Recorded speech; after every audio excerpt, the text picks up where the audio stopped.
হচ্ছে A minus B whole square plus 2ab।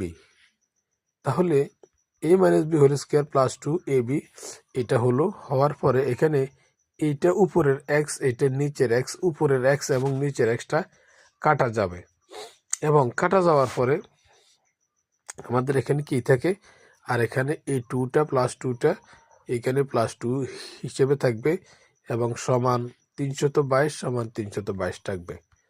ওকে, এখন এই যে প্লাস 2টা রয়েছে আমাদের এখানে, লক্ষ্য করো প্লাস 2 এটা কিন্তু স্থানান্তরিত হলে, অর্থাৎ এই দিকে বাম দিক থেকে ডান দিকে চলে আসবে, তখন এটা প্লাসটা মাইনাসের হবে, তখন 322 থেকে -2 হয়ে গেলে প্লাস 2টা এদিকে এসে -2 হয়ে গেলে আর হবে 320। এখন আমাদের এখানে এই স্কোয়ারটা রয়েছে, এখানে স্কোয়ারটা আমরা এখানে তাড়াতে হবে, কারণ আমাদের এই জায়গায় কোথাও কোনো আমাদের স্কোয়ারটা নাই, সেই কারণে আমরা এখান থেকে স্কোয়ারটা তাড়াবো। এবং স্কোয়ার তাড়াতে গেলে কি করতে হয়, আমরা জানি সমান চিহ্নের উভয় দিকে, যেমন সমীকরণের উভয় দিকে, এইদিকে এবং এইদিকে উভয় দিকে আমাদেরকে বর্গমূল করতে হবে। এবং সবচেয়ে মজার ব্যাপার হচ্ছে বর্গমূল এবং স্কোয়ারে কাটা গিয়ে এখানে আর কিছুই থাকবে না, বেসিকটা থাকবে, মূলটা থাকবে। অপরদিকে এখানে 320-এর মধ্যে কিন্তু আমার এরকম রুট ওভারটা থাকবে। তাহলে 320-এর মধ্যে যদি আমার রুট ওভারটা থাকে, তাহলে এটা 320-এর উপরে রুট ওভারটা দিয়ে দেবো, আর এখানে স্কোয়ারটা তো আমাদের চলে যাবে বর্গমূলে এবং স্কোয়ারে কাটা গিয়ে। তো এখন এই যে 320টা রয়েছে, এই 320-এর আমরা যদি কোনো এটাকে একদম মৌলিক আকারে আমরা এটাকে নিয়ে আসি, তাহলে এটা হয় 8√5।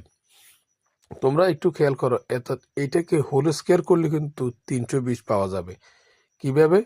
লক্ষ্য করো, 8-এর উপরে স্কোয়ার দিলে 8 8 64, 6 4 64, এবং এরপরে হচ্ছে √5, তার মানে √5 হোল স্কোয়ার। এখন √5কে যদি আমি এইভাবে, √5কে যদি আমি স্কোয়ার করি, এইভাবে স্কোয়ার করি, রুটে স্কোয়ারে কাটা, তার মানে আমার এখানে গুণন হবে 5, তাহলে কত হয়?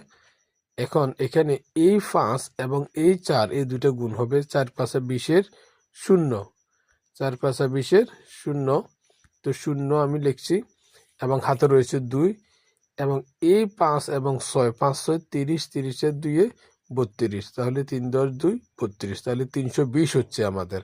লক্ষ্য করো আমাদের এখানে কিন্তু 320, তাহলে এটা কিন্তু আমাদের মূলটা হচ্ছে, অর্থাৎ আমাদের এটা মূলটা হচ্ছে। তাছাড়াও তোমরা যদি এইরকম